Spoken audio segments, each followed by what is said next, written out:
Good evening. This is the June 12th meeting of the Canby Urban Renewal Agency. First item on the agenda is a Pledge of Allegiance and a moment of silence. I pledge allegiance to the flag of the United States of America and to the republic for which it stands, one nation, under God, indivisible, with liberty and justice for all. If you could remain standing for a moment of silence.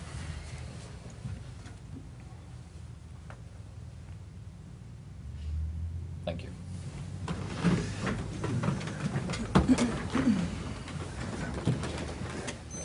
Okay, consent agenda. On the consent agenda this evening is approval of the minutes of April 23rd, May 8th, and May 15th. I move that we approve the minutes for, the consent agenda, which include the approval of the minutes for April 23rd, minutes for May 8th, and the minutes for May 15th of 2013. I'll second that motion. Motion by Commissioner Hodson, seconded by Commissioner Coleman to approve the consent agenda, which includes the minutes of April 23rd, May 8th, and May 15th. All those in favor say aye. Aye. Guess I don't need to do that. It's unanimous. Next item is citizen input and community announcements. Sue, do you have any announcements? Just some real quick ones. I had to kind of revise and fly from what went out on the packet. As you've all noticed, my lady is being worked on. So just a little update that these are paving the left southbound lane today through this Sunday, June 16th. During this time, the left lane will remain closed around the clock. Workers are grinding pavement today and Thursday, and we'll spend the rest of the days paving. And we've also put this up on our website and on Facebook. And CAT has a rider alert out. There are bus stop closures due to the maintenance work. So there's no bus service on Southeast 2nd Avenue in both directions. And they're encouraging people to use the stops at the Canby Transit Center or Pine Street. The only other two things is the summer reading program starts June 17th on Monday at the Canby Public Library. The theme this year is Dig into Reading, and kids can read 25 hours and get a free book. And the first set of swimming lessons for this summer at the Canby Swim Center starts June 24th. Okay, thank you. Chairman? Yes. I have a couple items. Okay. One of them is the Dragonberry grand opening on the 29th. I don't know if everybody's RSVP'd yet, but it's due this Friday. Thank you. I have not. I will Okay. do that tonight when I get home. Okay, so just to remind you, and I wanted to pass out this. It's just a sheet on online resources at League of Oregon Cities. This is something the mayor, Kim, and I went to, and this was handed out. There's a lot of information that you can find on the League website, so I think it's good information.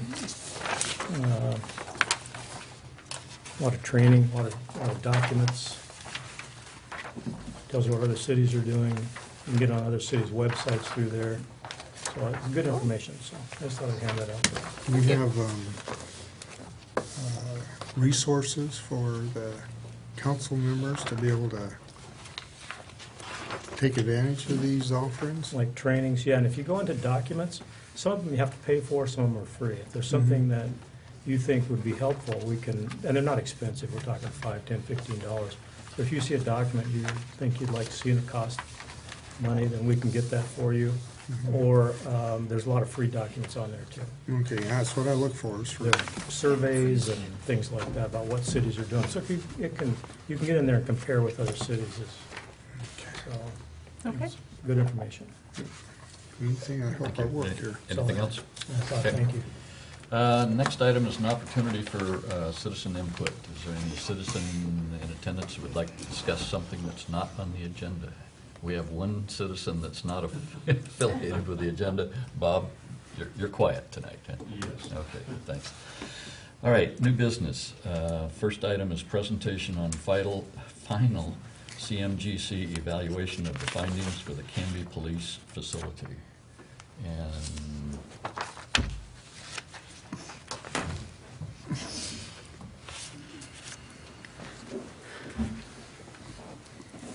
Good evening. I'm Frank Berg with FC Berg Architects. We were the project managers for the new police department facility for the City of Canby Urban Renewal Agency. ORS 279C.335 requires a formal post-evaluation, project evaluation, when an agency does not use a competitive bidding process for public improvements contracts in excess of $100,000. The agency must prepare and submit an evaluation to the City of Canby's local contracting board, and the purpose of the evaluation is to determine whether it was actually in the agency's best interest to use an alternate method of contracting, and more specifically, that the alternate method of contracting CMGC general contractor. The evaluation must be delivered to the local contracting review board of the City of Canby within 30 days of the date of final payment to the contractor, or the date of final completion, whichever is later. And that date just happened right at the end of this last month. So what you've got in front of you is a draft that was prepared. It didn't have time to totally finalize it, so you'll notice that there are a few errors, and we'll clean it up. But the gist of the report is what I'm here to present. The evaluation consists of project background, giving a brief description of the project, financial information consisting of cost estimates, guaranteed maximum prices, GMPs, changes, and the actual costs. A narrative describing the successes and the failures of the design, engineering, and the construction of the project, and finally, an objective assessment of the use of the CMGC contracting method as compared with the findings as required by ORS 279C.335. And a copy of the findings is in the appendix. Project background. In April of 2011, the agency developed findings supporting the use of CMGC contracting method on the Canby Police Facility, or the project. A hearing was held to provide an opportunity for public comment and draft findings. There were no firms or individuals that appeared to offer comment at that public hearing. The agency was granted the authority to use the CMGC method, and the project design was begun with the CMGC, and the CMGC was selected using a competitive request for proposal, or RFP, process. 8 general contractors proposed, and the selection committee deliberated and selected PNC Construction.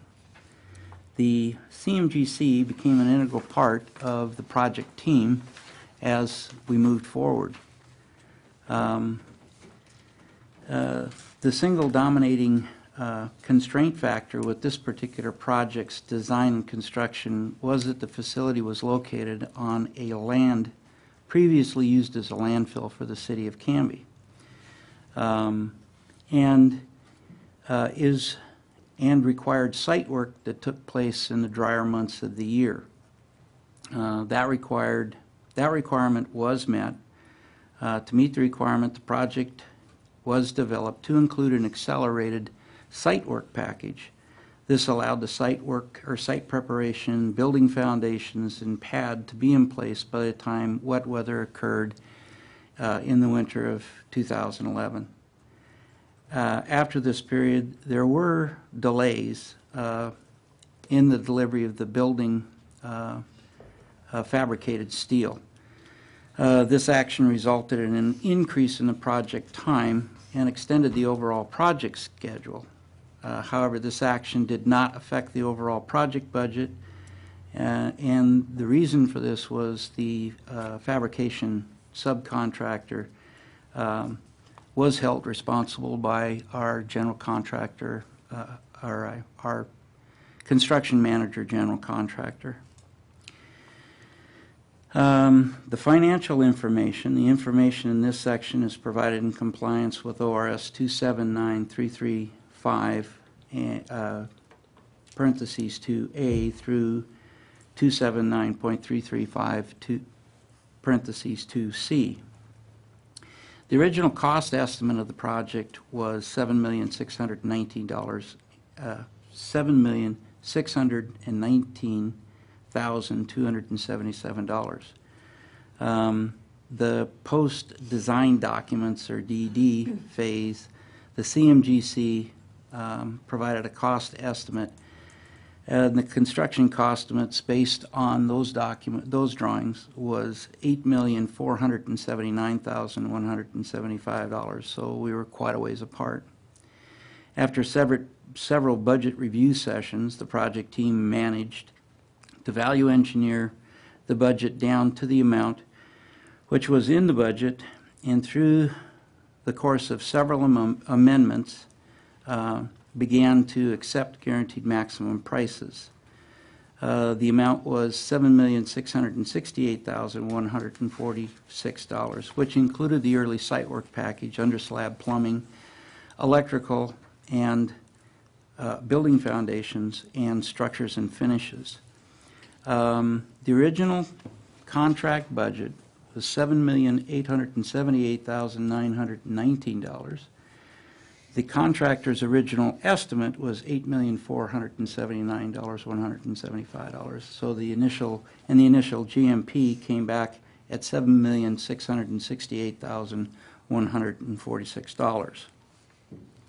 The total costs of all the changes during the project, including lockers, storage equipment, that amounted to about $150,000, an unknown condition which was a geotechnical buttress that was required at the base of the building, security cameras, kitchen equipment, and a monument sign for $69,909, and the lower parking lot and access road along the east side of the building for $118,982. This raised the GMP to $8,007,037. The team's continued commitment to cost savings brought the actual cost down to $8,006,013. This is an additional savings to the city of Canby of $1,024. Successes and failures. This information in this section is provided in compliance with ORS 279.335, parentheses 2D. Successes. Some of the examples and the benefits added to the project by using the CMGC method are as follows. The development of an early site work package to complete the major portions of the site work was very successful for having work in previous landfill sites. Due to very vigilant by the team during the construction phase, it was possible through savings to include items that had been previously removed to attain the initial GMP back into the scope of the project, as are identified in Amendments 4 and 5. Also, this process of continued searching for savings was partially successful in the yield of all but $45,000, which was added by the agency to achieve Amendment number 6. This was to put back the road down in front of the building. Although delays occurred during the construction phase in the areas of excavation and steel fabrication, the CMGC was able to maintain the budget. And because of the scheduled end date of the project not being a priority, the time delays could be accepted by the project. The overall project was able to be completed within its GMP amount, returning a slight savings to the agency. Failures, for examples of benefits added to the project by having the CMGC, are as follows. Although the pre-construction services were provided at no cost by this particular CMGC, the CMGC was not timely with design estimates at the very beginning of the project, and this allowed the design to proceed and go over budget. This was able to be rectified by scope reduction and was ultimately able to be added back into the project. The other failure was the CMGC was not timely on providing budget reconciliation reports. We typically require these every month, and we receive them about every quarter. They did not have an impact on the project. Budget reconciliation is to show you the potential savings that you have. And in the budget reports that we did receive, we were able to take action. And part of this was because of the untimely delay that took place. The steel fabricator had a death in the family and was just unable to keep up. However, he made good on all costs, all overruns, and made sure that we did get our steel. Objective assessment compared to the findings. Okay. Let's see. The information in this section is provided in compliance with ORS 279.335 parentheses 2E, and the references to parts means numbered sections in the original specified or specific findings. Part 2A, parentheses A, and B. Budget and long-term costs. Although the early reliable pricing was slow at the start of the project, the CMGC did provide estimates and costs during the design phase. These early cost estimates identified and assisted in reducing the potential for delays due to later discovery of higher anticipated costs. The consequent changes of direction. Using the process did reduce risk to the project costs through thorough definition of scope and work and constructability reviews. Part 2A, C through F. Fewer and less costs for change orders, savings, and low contractor's fee. There were no change orders to the original scope anticipated for this project, and all savings realized were returned to the agency. The gravel drive and parking lot at the lower level of the police facility that was provided in Amendment 6 was originally, or had originally been part of the scope. However, it was found to be too expensive and was removed from the scope of the contract documents. Through the course of the project, savings were found in the construction budget of approximately $74,000. So the agency provided additional $45,000 to allow the work to be added back into the scope of the project.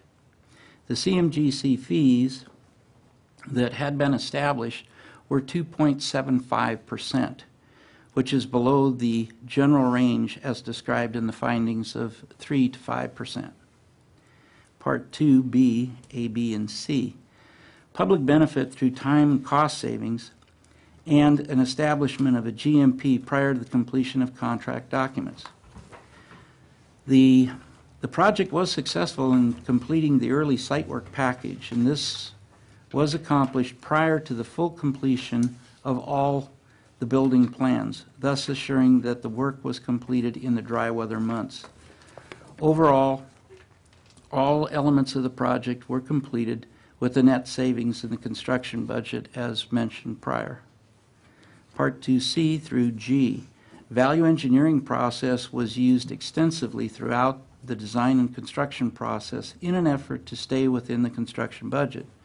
This process provided the opportunity for the maximum value on most all components of the project.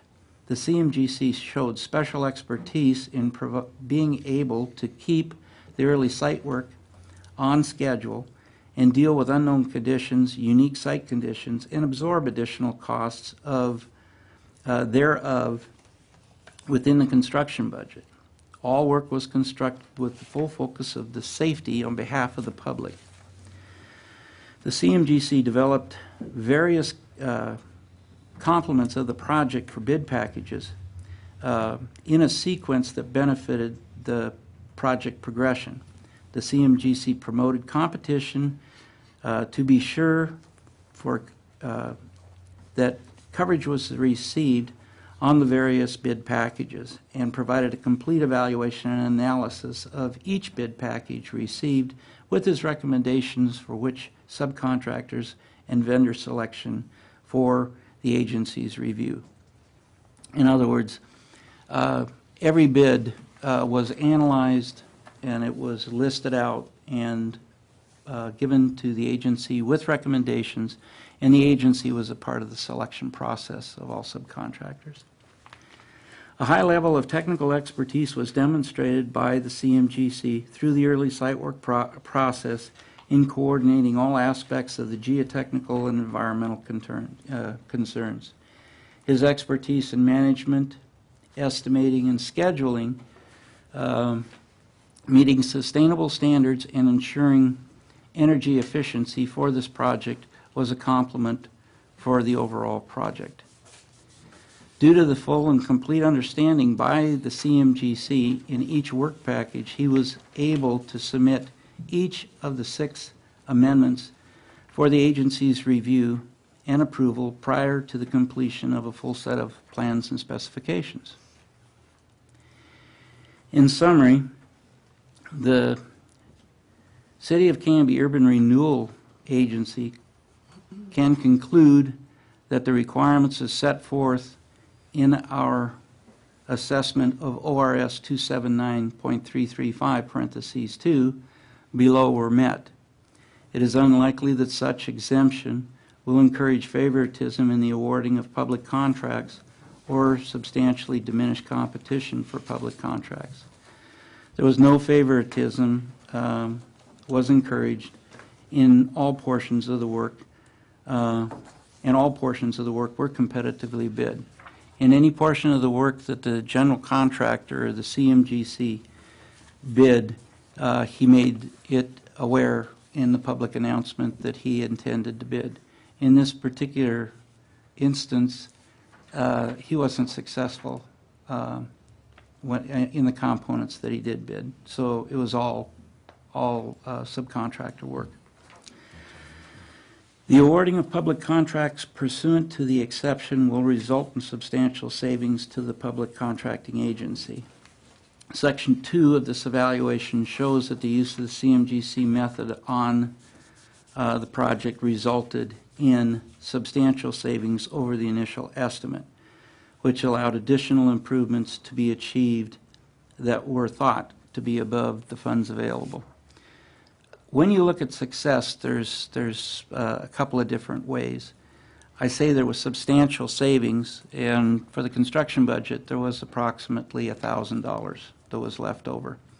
However, what we were able to do was to get the most bang for our buck because of the process that we went through, the value engineering, and the constant, any savings that came up got put back into the project budget. After an objective evaluation of the Canby Police Facility, the Urban Renewal Agency in the City of Canby concludes that the use of the CMGC project delivery method for the project was successful. The benefits included cost control, quality control, better information for decision making, improved teamwork, and less risk of contract disputes. Any areas of concern, such as a lack of competition in the distribution of the work, did not materialize for this project, that the budget and other risks associated, such as a challenging site, the CMGC delivery method proved to be an excellent tool for managing those risks.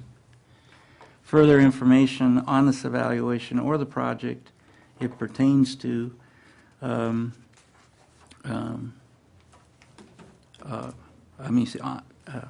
evaluation or the project it pertains to, and or an update on other projects utilizing the CMGC method delivery method can be obtained from the Urban Renewal Agency's project manager, Amanda Zimmer, and then I included her number.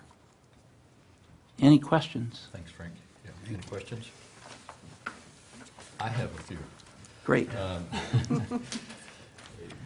And the last summary conclusion part, you mentioned that the CMGC had intended to bid and do certain parts of the project, and That's not unusual. Typically, they have a specialty, like concrete, or like in the case of Sequoia Parkway, the CMGC or the contractor is the paving contractor, and then they subcontract it the concrete work kind of thing.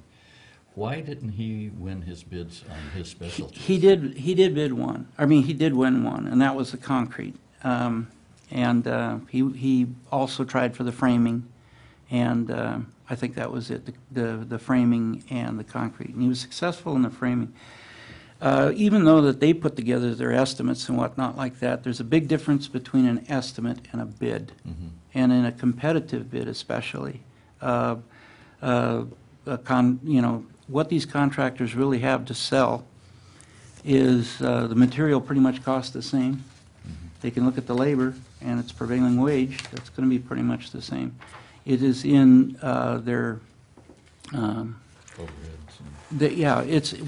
within their fee. Yeah. They can sharpen their pencil by reducing the fee, but they can also do better by coming up with a better approach to the project, being able to frame faster, seeing a certain sequence that they can put together. They can include that into their bid, and that's what really separates those contractors. It's surprising how many CMGCs do bid, and in that situation where they do bid, in the announcement they have to say it's their intention to bid. They have to provide their bid to us or the agency a minimum of 2 hours prior to the bid opening, so that we have that and nobody else does. And so it's really kept on the up and up. Yeah. Was some of that due to the timing? You know, we got kind of toward the end of where labor was more abundant than it is today for contractors and whatnot. Was that some of the savings, or why some of the bids came in lower? I think it was. I think it was. It's the construction market is really a hard one to put your finger on. It really is. It can be incredibly volatile. By using this method and having the contractor as a partner, you know, keeping his pulse on not only this job, but he was doing several other jobs at the same time, so he could keep in touch with what things cost and just sort of be on the tip of the sword of what was available. A lot of times when you go out to bid, you don't get an electrical bid. You know, you got to go back and try to determine what the marketing conditions are. We have procedures if that sort of thing, you know, comes about, because what we require of the general contractor is that he receive at least 3 competitive bids. You talked early on about the steel delivery delays. Yes. And were there penalties, or did he absorb price increases, or what? You said he made good on.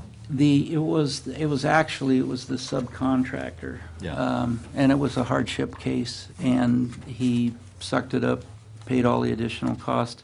The agency wasn't we weren't schedule driven after we got the site work done. And the police could stay where they were at. But ultimately you have an extended period of time for your architects, so there were additional fees from the architects. There were general conditions, cost of keeping the trailer on the site, the superintendent around for a longer period of time. And the subcontractor made good on all of it. Okay. I think it was Amendment 6. It was the driveway and the gravel that we put down to the lower level. Part of the reason we did that, as I recall, was for slope stabilization. And then we still had some slippage after the landscape. Do you know if, is that slope stable now? I believe it is. Yeah, I think so. Yeah. They went back and did some additional work on it. Yeah, I think they reduced the amount of watering from the landscape or something. I think they put some Well, cloth or There, mesh in it. the water situation, there was a busted water main in the street that was flowing clear across. It was too much water. It had to either be a spring or something was wrong. And then when they checked, they found that where that hydrant was right across the street, it was cracked, and that's where the water was coming from. Okay. So it was migrating clear across there. Okay. You mentioned under the failure, instead of getting monthly reports, you got them quarterly. And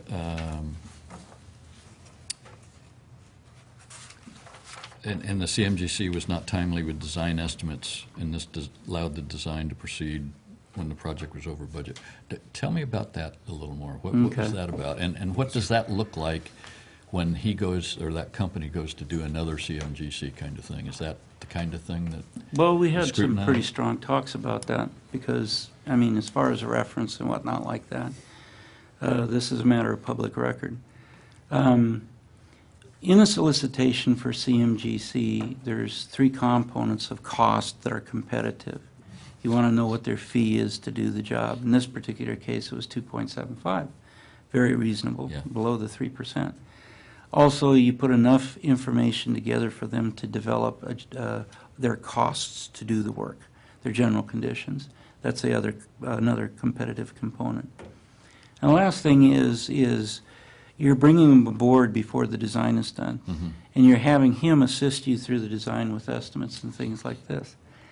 That's the other component that's a cost. And a lot of the contractors, not just PNC, at the time we were doing this, they don't do it so much anymore, but they would waive their pre-construction fees. I will do this for you for free, as an incentive to get the project. In this particular case, when PNC came aboard, we had just finished schematic design, and we provided them the schematic design documents for them to put together their estimate. And the first meetings that we had, they gave us encouragement saying, yeah, it looks like you're within your budget and this sort of stuff. The first estimate that we received came at the end of design development. That's the next phase of design. And all of a sudden, we were $1 million over budget in their estimate. When I Surrounding, received their wasn't estimate, it? it was right after we'd received ED, and I thought, whoa, these guys are fast. But their estimate was based on schematic design documents. And so it put us into, holy mackerel, we've got to look to take $1 million out of this project immediately. And so we had very, very strong discussions with them, and I told them that I felt the value of their pre-construction services was exactly what we were paying for, nothing. So, but they did swing around. They swung around very quickly, and they came back with a list of probably 40 value engineering ideas to adjust costs to try to get us back into price, and they stuck with that from that point forward. So sometimes free isn't the best price. Right. Yeah. It's just, and I mean, I'd like to say that every CMGC project that I ever done was flawless. I can't say that. I can say that they were all successful. And in this particular case, overall, I give this project a B+ rating. It wasn't perfect, and we did come across certain things that were shockers and surprises. But the general contractor, took them in stride and assisted through it. It was just that very beginning that was a bit of a choker. And as far as the giving us cost evaluations as we progressed, some of that was due to the fact that all of a sudden we were hitting a delay and this sort of stuff, and things got a little bit sluggish. But like I said, there was no impact to what we could do. We continued to move on taking whatever savings we could and applying them back into the project. So ultimately, we got everything except that paving for the road down there, which was really pretty good. Well, I think it's a testament to the system and the process that because you did run into issues that were resolved through the CMGC process. If we had done this on a low bid basis, we would have had an armload of change orders, and change orders are never cheap. I mean, they just aren't. No. Well, a good example is any adjustment within within the GMP. The contractor only gets his fee, Yeah. the 2.75. Typically on hard bid projects, markups are allowed 10%. So I mean, right away, there's real value in having him do some of the work that even the owner would do. The purchase of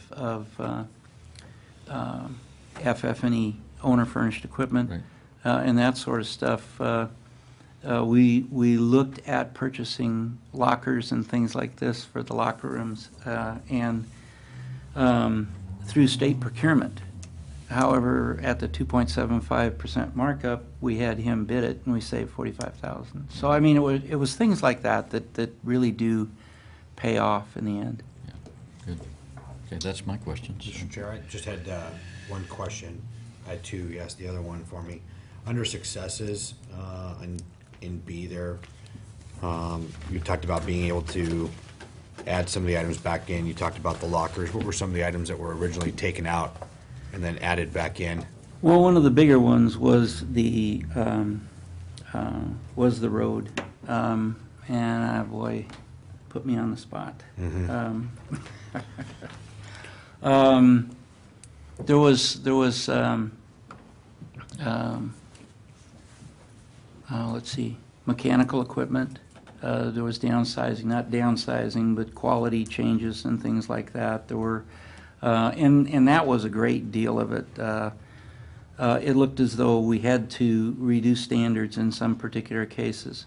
See, when you talk about value engineering, you're talking about equal value for less price. I mean, that's it in a nutshell. A lot of times when you go into this process, you look at cost savings, which is a big difference. The term changes from value engineering to vulture engineering. And you do look at those cases. When you're $1 million above your budget, you start listing things that are actual cost cuts. Okay, we're going to take the canopy off of this, or we're going to reduce the overhang over here. We're going to try to reduce the amount of parking over here, or this sort of stuff. And it's those kinds of things that were listed, okay, to get us into budget. And then as we went through, they started getting added back in because of the savings that we realized. Thank you. Any other questions? We don't have any action. I mean, we don't accept this. This is just a report to us. Okay. Just a report. And you mentioned that this was kind of a draft. You still have. This is a draft. There's errors in it. Yeah, I picked up syntax and typos, and so that'll be cleaned up for the final Yes. report. Okay. It will. All right. Thank you very much, Frank. You bet. Yeah, thanks, Frank. Okay. Next item, economic development updates. Jamie?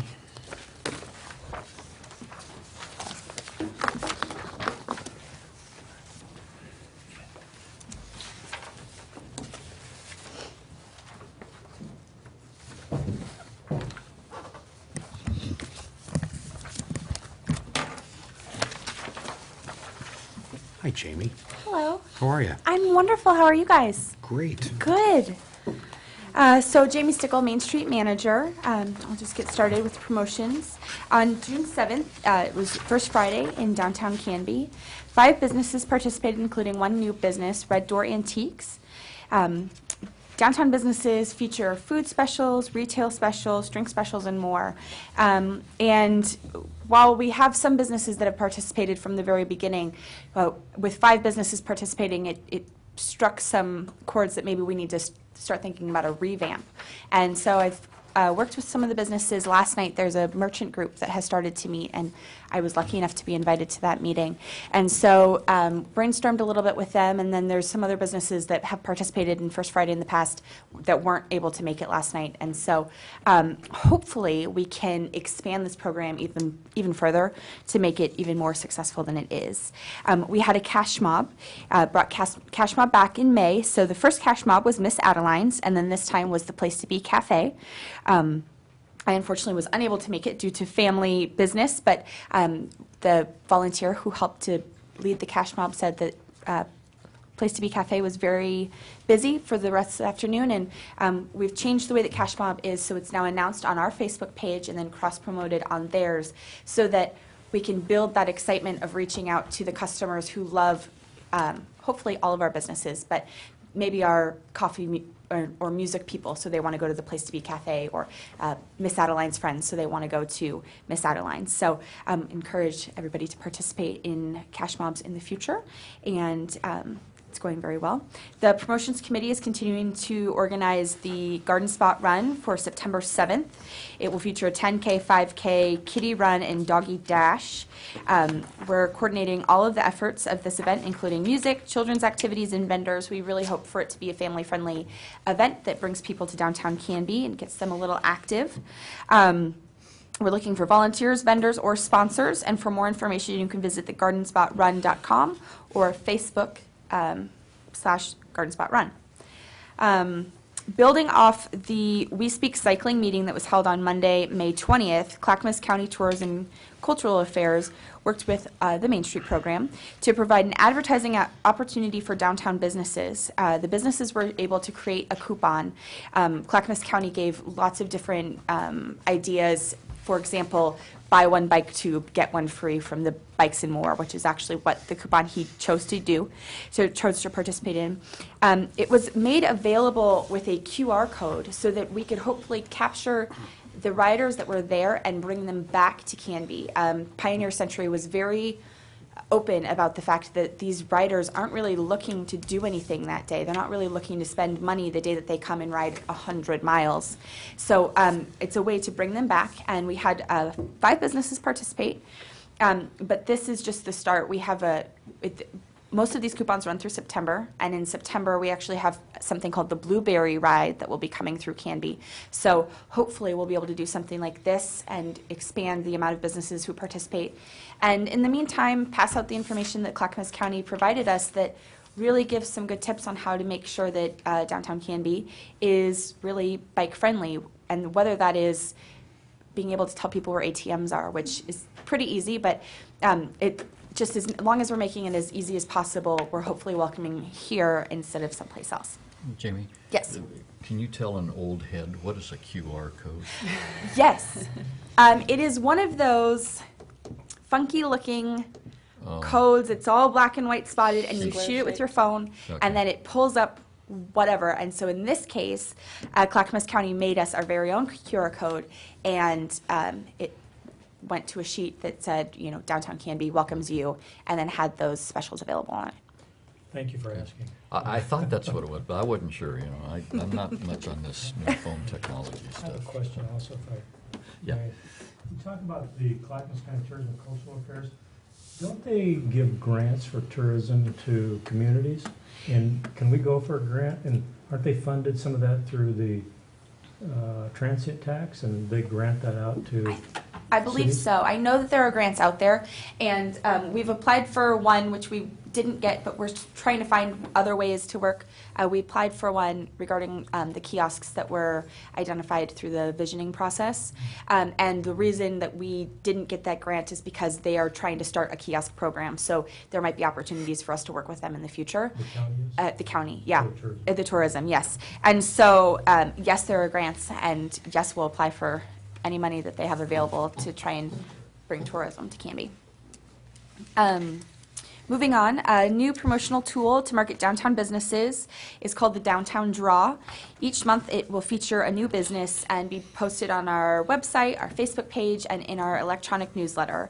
It's just an in-depth article spotlighting a downtown business and giving a little bit better insight into the businesses and people who run them. The May Downtown Draw was Puddin' River Chocolates, and in June it has featured a new business to downtown Canby, Full Boom Concepts. My hope is that this promotional material does exciting businesses that might be food or shopping, but also other businesses that are just as exciting, have great business owners, but that might not always be as in the forefront. You know, it's easy to say for First Friday, come on down and check out our restaurants, but this might be a way to say, if there was a financial firm here in town that we could do an article on. So it has so far been, I think, pretty successful. I know that at Puddin' River Chocolates, I heard that there were tears shed, which I think always means it's a good piece. Moving on to organization, the City of Canby received 3 applications for the Historic Review Board. It met on Monday, June 3rd, and in this meeting, committee members identified first steps from the CLG grant that we were awarded in April. that they wanted to work on, and this included looking at a 2009 reconnaissance level survey that was completed in Canby to identify which buildings would be best to begin a plaque program.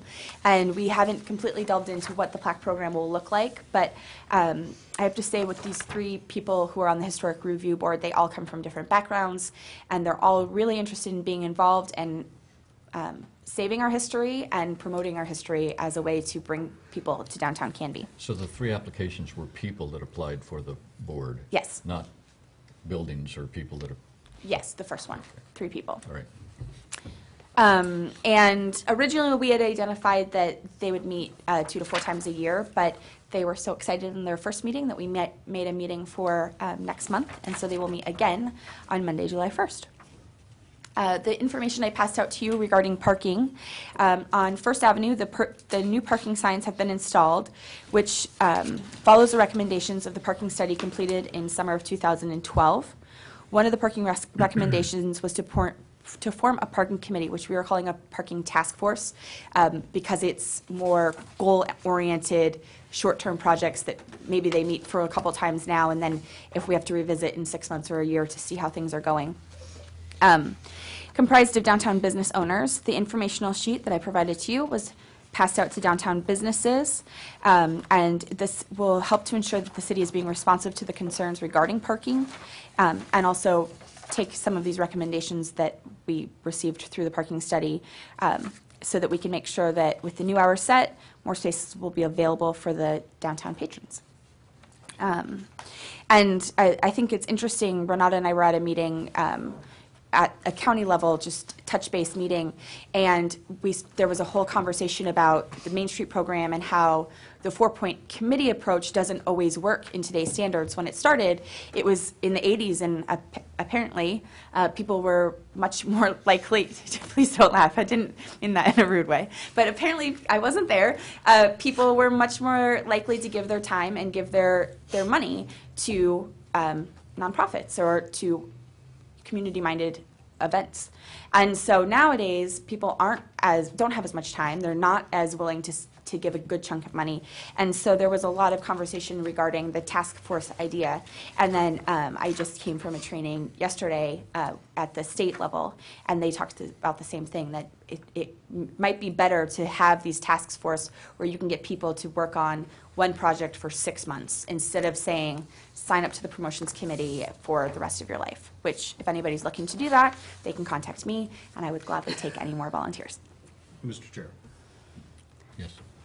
Yes, the 80s were a good time, what I can remember of them. And what you're talking about is something that we've used in Habitat for Humanity with disappearing task forces that become more episodic as opposed to and I think it predates even the 80s there, where you had people signed up for life to always meet on the first Monday of a month. Right. And given shift workers, given snowbirds, given retirees, given people going back to school, that sort of thing, that the task forces seem to be catching on in a number of communities as a way of allowing people to become volunteers without tying them into a particular night, which now seems to be a bit of an anachronism that is, as I've gone out to try and recruit people, and maybe Mr. Mayor, you've run into this as well. The first question is, how often does it meet and when does it meet? Right. And so I think as we try and approach things from this standpoint, and I know Tracy and I have also talked about the idea of virtual meetings, using web, using bulletin boards that have online discussions, but citizen involvement's changing from way back in the 80s. I have a question for you. Speaking Yes. of parking, if I could. Right behind the Red Door Antiques, the old auto parts store, they have that big kind of lot there. And I was just wondering if any of you think that the owner of that building might be open to considering that for merchant parking. And, obviously, they'd want probably a fee for that, but just wanted to throw that idea out as a consideration. Is that the fenced lot? behind? Yeah. Okay. On Fur. Yeah, it's on, Yeah, it's an extension of the Samson's Okay. property. yeah. Okay. It's, Legion has a Christmas tree lot there. Oh, do they? Okay. just a thought. I don't, You're thinking about using that for parking is what you're saying? well, I was just Maybe we thinking for merchant parking, because I know we want to, have the First Avenue open up for shoppers, and so a lot of times the merchants, I know when I've gone in, got my hair cut, they're talking about parking and how hard it is to find a parking spot, and so that You got a just... hair up today as well, Oh, yeah. And, Yeah, I've heard that speech as well. And I think when you talk about merchant shopping, merchant parking, you're talking about employee parking. Employees. yeah. Yes.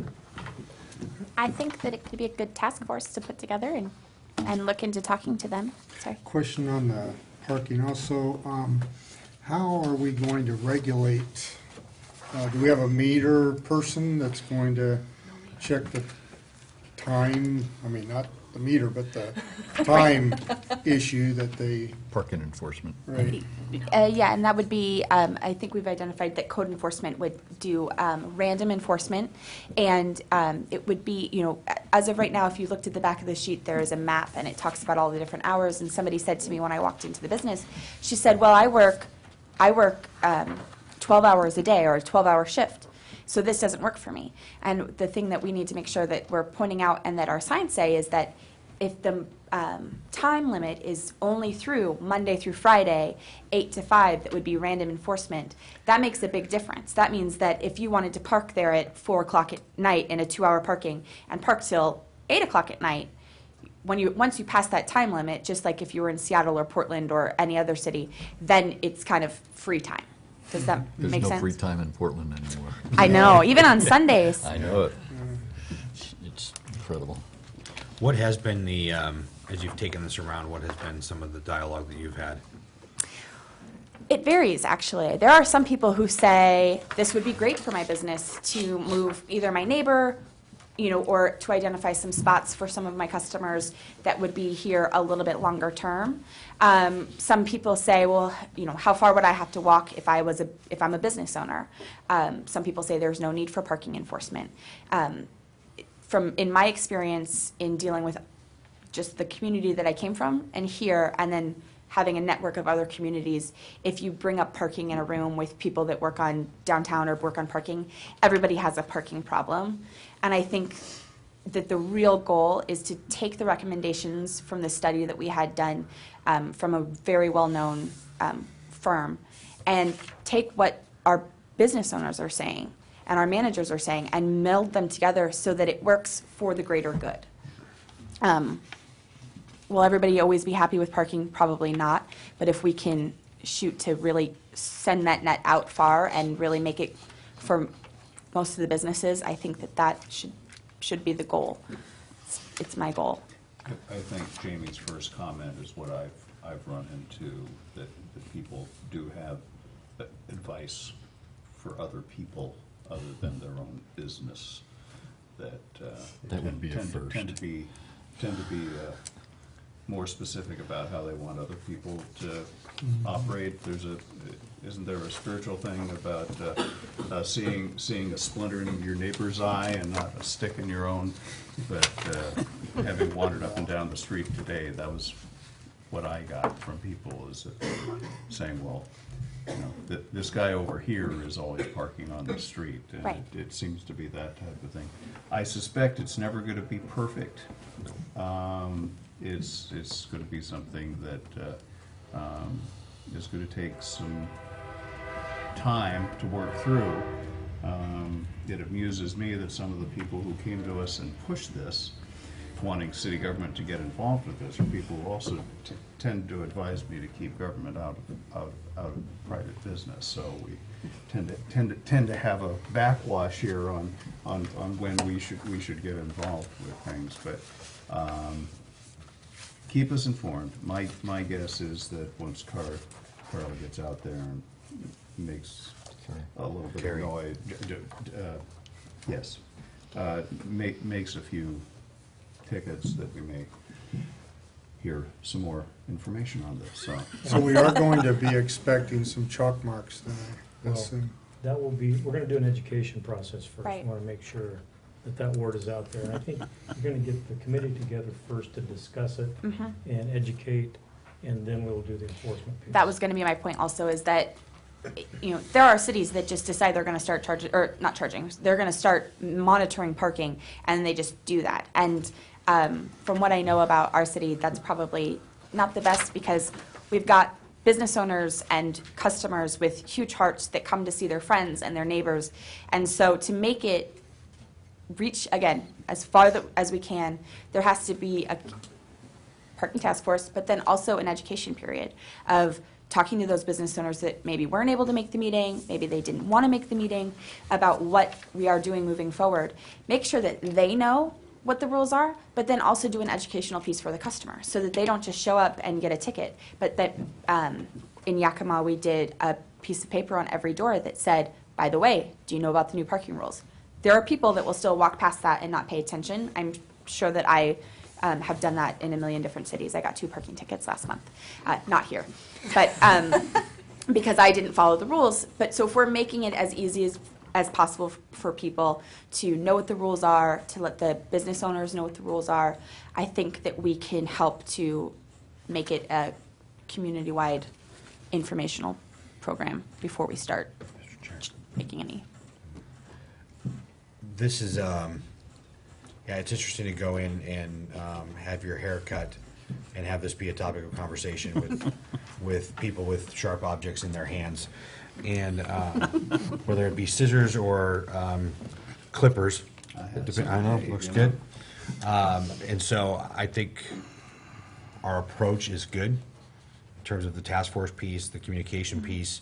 And again, when Greg and I have had conversation about this and going back to the parking study and looking at this being, it is about having accessible parking for customers and making sure that they have open space to come and shop. The piece being, if I cannot find a parking spot in front of place to be when I come for a cup of coffee for a meeting and I have to circle the block, I might not stay. And I have watched people come out of Parsons, get in their car, drive around the corner to Vitamin World and get out and go into Vitamin World. And they were under the age of 50. So now Those kids. there could have been another situation, could be a disability piece, I get that. But I see it happens a lot. We like to park right where we want to shop in Canby. So that's the spirit in which we're looking at this piece, is what's the accessibility. If we want to move towards more, move towards commercial that is of a retail and restaurant vibe, you need the parking spot turnover. And it's not for employee parking. We will, if it's not enough, we'll adjust, and I think that's where the task force piece will come into play. Right. So let us know, because I definitely want to be there for the first couple of task force meetings to have part of the dialogue, please. Absolutely. See, I think you just talked about dining and that kind of thing, but the haircut is a prime example. If you want to go to this stylist or a shop, and there's no parking, there's a big parking lot down the highway here that has people that cut hair. So that you've lost a customer maybe for life. And that's Find why a on place. the information that we passed out, or that I passed out to the businesses, it says help us make space for your customers. Because it is about reaching out to the customers that choose to come to our downtown instead of choosing to go to a big box store or to a place that is a strip mall or something. They're choosing to come downtown, and we want to make it as easy as possible for them, so that the next time they think about coming downtown, they don't think, oh, I had to park and I had to walk, and that they thought, oh, that was a really good experience, and I got to do all of the things I wanted to do, and I want to choose downtown Canby the next time I come. Can I change gears on another question, Chair? Just wanted to follow up on the promotion piece, Jamie. You talked about ideas for First Friday. What were some of the ideas that came up for conversation? Well, somebody had mentioned to me about the possibility of doing a second Friday, because lots of different businesses around here, or not businesses, sorry, lots of different cities do a First Friday. And so the possibility of moving it to a second Friday or a last Friday. Originally, the First Friday idea, not just here in Canby, but as a program that is used to try and bring people to the community or to the downtown, that the reason they choose First Friday and they do it from 5 to 8 or